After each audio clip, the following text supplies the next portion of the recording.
In section 1.6, we discuss power and energy. As a review from previous sections, remember voltage can be described as an energy transfer given in terms of joules per coulombs, and that current is simply the flow of charge through a circuit element given in amperes as coulombs per second. So what we're going to be looking at with power is the scenario of current flowing through a circuit element, voltage appearing across the element, and then the rate of change of the energy transfer that the energy is being transferred at is given by power, and here's the formula. Power is the product of voltage and current, all right? So the unit here, of course, is volts by amperes, which reduces to joules per second, or more importantly, watts. So watts are simply joules per second. It's the rate of the energy transfer through the circuit element. On the next page, we'll look at a particular situation where the current reference enters the positive polarity of the voltage. And that situation, we referred that configuration as passive reference. We'll be doing that a lot in the next couple of sections. So when we talk about PRC, we're referring to passive reference configuration. And in that particular situation, energy is being absorbed. So remember, in PRC, we're looking at the absorption, not the delivery of energy. So when we turn over to page 9 in this section, at the very top, here we have that PRC. Again, this is the representation of passive reference configuration. The current is flowing into the positive polarity associated with the voltage across the circuit element, right? So in this situation, the formula is as stated, P equals V times I. However, if the current were to come in through the negative polarity, so in other words, we're looking at the reverse situation, so the arrow coming down, the arrow is going up. In that case, we would take that into account with the minus sign here, so that P equals minus V times I when the current reference enters the negative end of the reference polarity. So it's very, very important to realize whether you're PRC or not. If the power is positive, which is in the case of PRC, then the energy is being absorbed. If the power calculation is negative, then we know that we're supplying energy. For example, a battery is being discharged, okay? And that's exactly what we state here in the notes. In the case of electrochemical battery, the positive power means you're charging your battery. A negative power means you're discharging it, or the energy is being supplied elsewhere in the circuit. So keep in mind, just like we had with current and charge, power can vary with time. So we may end up having this situation where the power is changing with time, and the two components on the right-hand side of the equal side change with time, they're functions of time, and power is as well. So let's look at a very simple example here of looking at a couple of configurations of 3 different circuit elements here, and look at the situation here that we have in terms of the reference current direction, given the polarities of the voltages across each of these elements. So let's suppose, for example, in this first situation here for circuit element A, we know that the voltage is represented by 12 volts. And what we're interested to do is to calculate the power for that element and then specify whether, if each element were a battery, whether the battery is being charged or discharged, right? So in the first case, if we're looking at the power, we'll call it P sub A for circuit element A. We noticed immediately that the reference current, the current is flowing into the positive. So this is positive polarity for the voltage. So this is definitely PRC. So the formula is, as we stated earlier, simply the voltage times the current, and you use the values that are provided to you, right? In this case, we have 2 amps for the current, and the voltage is given as 12. So we simply have 12 volts times 2 amps, which gives us 24 watts, right? And that's a positive value. So should that element be a battery, we would say the battery is being charged. In other words, the energy is being absorbed, okay? Because of that positive value, okay? Let's look at the next element. We're looking at its power. And again, we look at the configuration. In this case, the current is moving upward from the bottom to the top. It must be entering the negative. So this is not the negative polarity. of the voltage. So this is not PRC. So therefore, the formula that we need to use is minus VB times IB. So we must insert that negative because it is not PRC. So the result is minus, again, we assume we have 12 volts in the battery, and it looks like we have 1 amp of current. And so we have minus 12 watts of power, and this would represent the discharge of the battery. In other words, energy is being supplied. So we'll say the battery is discharged. Okay, so again, this means energy absorption. This means energy delivery or supplying energy. Again, negative means you're discharging. And then finally, let's do the last one. Take into account that again, we're looking at, notice the difference here, this could happen. The polarities are not the same as these other two elements, but the current direction is coming into the positive. It flows from, in this case, counterclockwise, and it's coming into the positive terminal. So this is definitely PRC. So the formula would be the voltage times the current with no negative sign needed here. And we just plug in the values. We have 12 volts, but it's determined that the current is minus 3 amps. So that the reference direction actually is reversed of what it should be, but that's okay. Okay, the formula just applies. And in this case, we would get minus 36 watts, which means the battery really is discharging in this case. Okay. Even though the reference direction was represented as PRC, but let's just say it's been measured in terms of, actual looking at the differential of the charge and found out that, well, it really is negative 3 amps and so forth. You just plug those values in. So use the negative immediately if it's not PRC. If it is PRC, you don't need a negative, just use the values that you're provided, okay? So it's worth noting in this particular case that we could say in this particular case, we know, just to reiterate what I just said, we know that the current actually flows downward.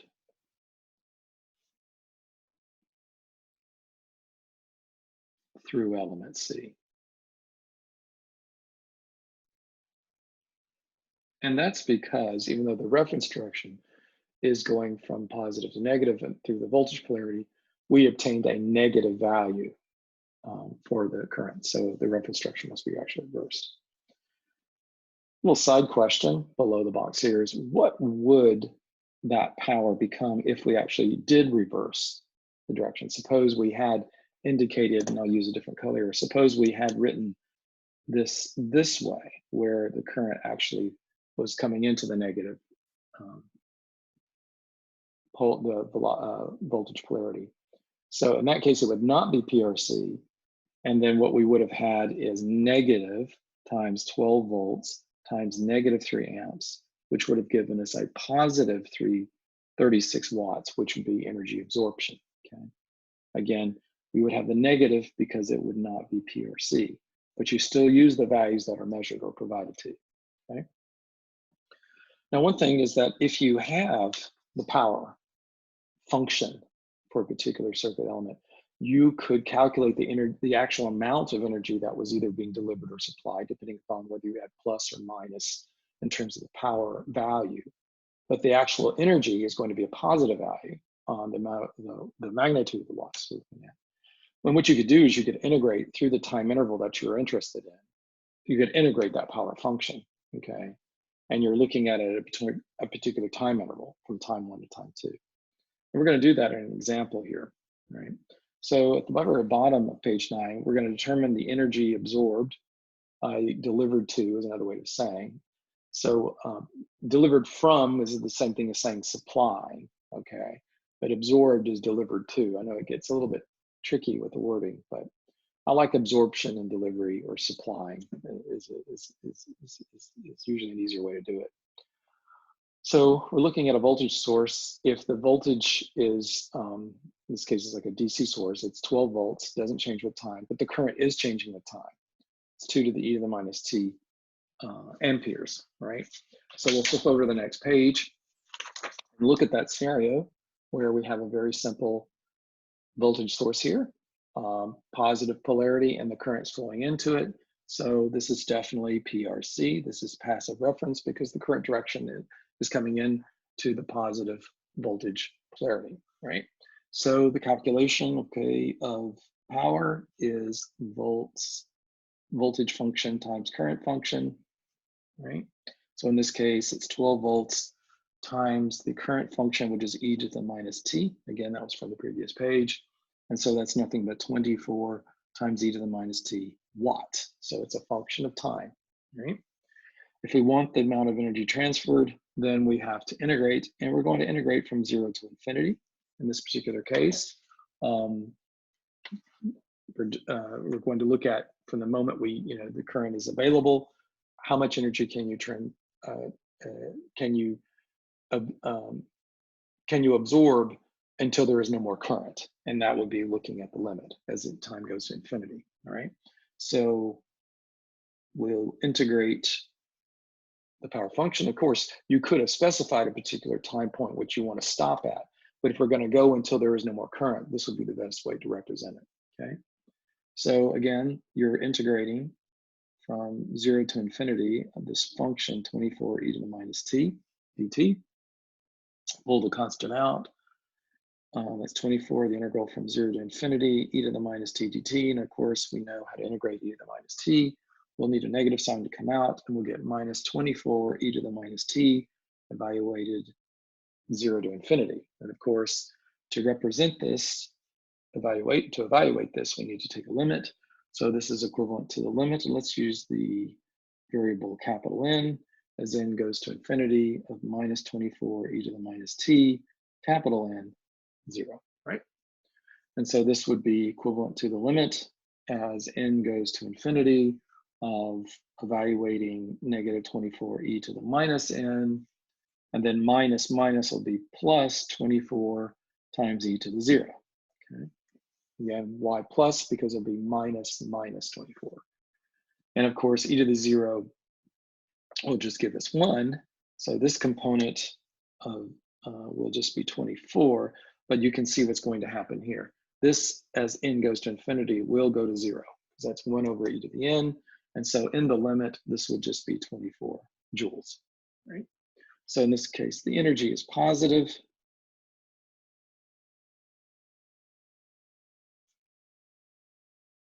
And absorbed by the source. We knew that because it's PRC, okay, by the voltage source, okay. Again, power negative, you're delivering, supplying somewhere else in the circuit, versus positive power, you're absorbing, energy is being absorbing, you're charging the battery, for example. Before doing one more example in the section, just to review, because we will be dealing with different scale factors. This is just a simple review.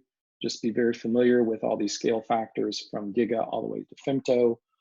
This is mostly the ranges that we deal with in this particular course, although most of the time we're probably in the middle there, working from nano and microseconds up to mega, whether it be time or farads or whatever unit, joules, whatever we're working with.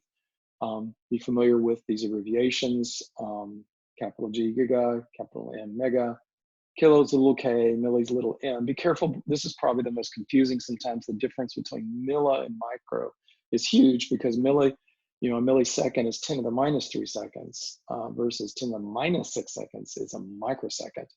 And that's usually with the Greek letter mu, okay? Nano, pico, and femto as well. Notice they all differ by factors of 3 in terms of subtracting 3 from each of those exponents, okay? So let's do this final example here for power calculations. We're going to determine the power for each of the circuit elements below as a function of time. And we're interested in the energy transfer very discretely between initial time 0 to 10 seconds, right? And we're going to assume that we have voltage functions that vary with time. In this case, it's not constant. We have 10t for the voltage in A, and we have this function 20 minus 2t for the voltage in B. We have current as a function 2t for the circuit element A, and then we have a constant current for the element B, right? So again, we're gonna do our power calculations, paying attention whether or not we have PRC or not. Let's just go ahead and indicate that first, because I think that's important to do right off the bat. So in the very first element, we have the current flowing into the positive polarity, voltage polarity. So this is definitely PRC. And in the second case, we can see it's counterclockwise moving here, and then the current is coming in through the negative voltage polarity. So this is not PRC. So that will help us in our calculations of representing the two formulas. In fact, we could go ahead and write those formulas right now, just before we plug any values. We know in this case, P sub A as a function of T is V of A T times I of A T. No negative sign needed there.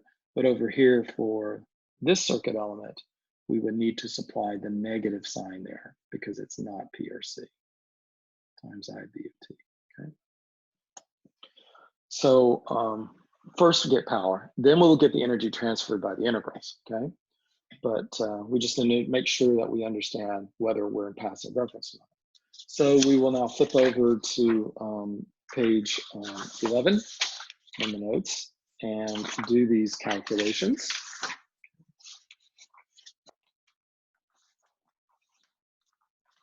To pull that from my notes here.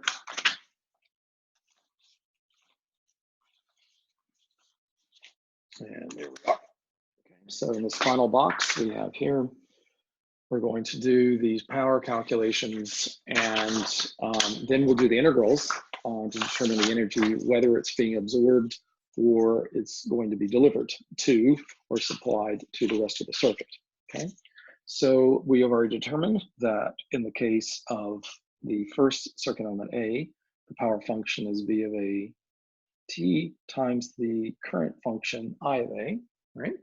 So for this particular example, again, if we look at what, go back to the problem and look at the voltage, it was represented as 10T times the current function was 2T. So we are going to get simply 22 squared. That's the representation of power. It's clearly going to be positive. That's the thing to note there immediately. That's a quadratic function. It's never going to take on negative values. So we know we're absorbing energy regardless, okay? So, but if we want the energy for that, let's use the index A for circuit element A, usually represented as W. It's typical for representation of energy. We're integrating from 0 to 10. The power function again, 20 T squared dt, which is the same thing as 20 on the interval from 0 to 10, T squared dt. Very simple interval to do. So this will be 20 watt times T cubed over 3, evaluated at 10 and 0, and taking the difference, correct? And if you do that, it doesn't take long because you know that when you plug in 0, you're going to get no value here. So we're simply going to get the result of whatever we do when we plug in 10 for T. And we can see quickly, we're going to get 20,000 divided by 3, and that will be 6,607 joules, okay? And clearly energy is absorbed. We already knew that because it's PRC. And power is, that's definitely a positive value, okay? No doubt about it, okay? So positive power, energy absorbed. Next function, power function, V of T. Now this one was not PRC, remember. So we need to insert that negative. Go back to the original statement of the problem. In this case, that voltage was 20 minus T. So we'll have minus quantity, excuse me, 20 minus 2T. And it was a constant current in this case, right? Wasn't it? Yeah, it was 10. So we'll just have 10 there. Okay. So just cleaning that up a little bit and being careful with the distribution of the signs.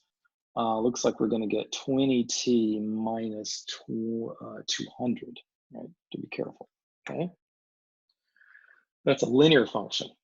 So that tells you something, right? That linear function could potentially produce negative values, which means we could be looking at the delivery of energy. Just depends on where we're integrating. That's the difference here. Where we're integrating matters totally here, whether you're supplying or absorbing energy, okay? Whereas the quadratic is always positive. So in this case, the energy we're looking for is an integral. We'll write W sub B. We're integrating from 0 to 10. And we're looking at this linear function, 20T minus 200 dt. Break this into two integrals, of course. This is 20 integral from 0 to 10 t dt minus 200 on the integral of 0 to 10 dt. Okay, just splitting those into two integrals. Again, this should, and when you take the first integral, you'll have 20 times t squared over 2, evaluated at 10, and then 0, taking the difference. And then we will be subtracting, and being careful here, we'll get 200t evaluated at 10 and 0, taking the difference. So you just have to be careful here, maybe putting brackets. Remember that we have to subtract there. Again, plugging in 0 for time will produce nothing, so we're only looking at when we plug in 10 for t to evaluate this integral. So we'll have 20 times 100, because 10 squared is 100. That'll be divided by 2, and then we'll be minus, and then again, no value comes out when we plug in t 0, but we will when we plug in 10, and so we'll just simply have minus 2,000. But this is the same as what? 20 times 100 is going to give you 2,000 divided by 2, so you're going to get 1,000 minus 2,000, and lo and behold, you will get a negative joule value of negative 1,000, and clearly energy is supplied, or you can say delivered to the circuit. Oh, delivered to the circuit, sorry. It's delivered to the circuit, okay? This would be representing discharge. This would be represent charging. And that completes this section of 1.6 on power and energy.